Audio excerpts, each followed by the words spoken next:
Hello everyone, welcome back to ASR, African Stories Realized. This is our weekly review of Queen Modjadji Season 1. Don't forget to like and subscribe. Let's get into it.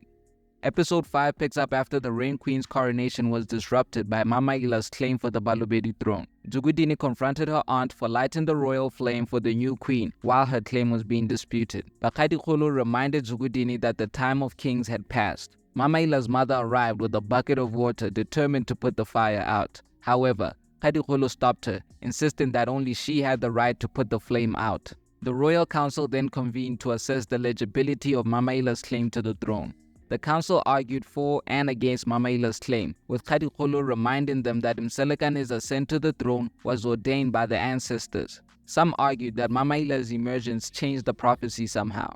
Mmamaila then won most of the council over when he questioned if a woman was capable of protecting their kingdom like he could. This forced Kgadikgolo to lay down a challenge, insisting that Mmamaila must enter the Malakalo hut, which will be used to test his character and suitability for the throne, or kill him trying. If he exited the hut from the right door, it would mean his claim is legitimate. Dzugudini and Kgadikgolo then had a confrontation over Dzugudini's support for Mmamaila, with Dzugudini insisting that no queen will ascend to the throne unless she approves it.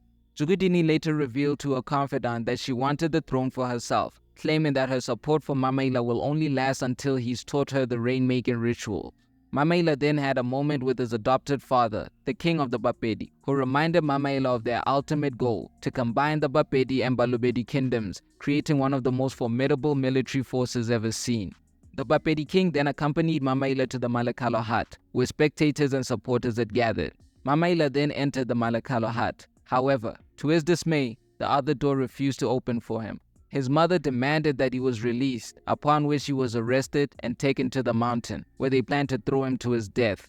Just as they were about to throw Mmamaila off the mountain, Dzugudini arrived, demanding that Mmamaila's captors release him immediately, after which she ordered Mmamaila to kill Mselekan.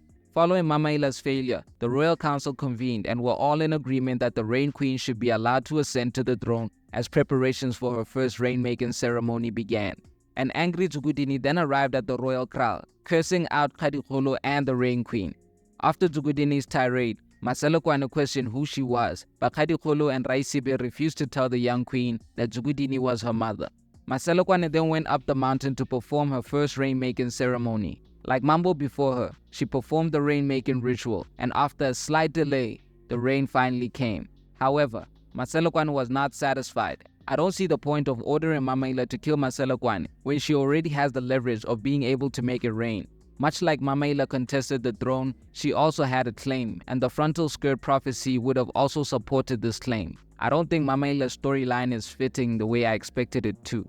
It's just not connecting. I doubt that he'll carry out Dzugudini's order to kill Mselekan. The next logical move for the show, after Mmamaila's formal claim for the throne failed, was for him to start a war supported by his Bapedi family. I really like the use of prophecies in the show and the chain reaction they've caused. Mambo massacred his sons based on the first prophecy, forcing him to wipe them out, but also putting an end to the rule of kings and clearing the way for a queen to ascend to the throne. Mambo was then ordered by the ancestors to conceive a queen with his daughter Keale, and was given another son for defying it. I feel like if Mmamaila had initially been killed off with Mambo's other sons, then the prophecies might have unfolded a bit differently.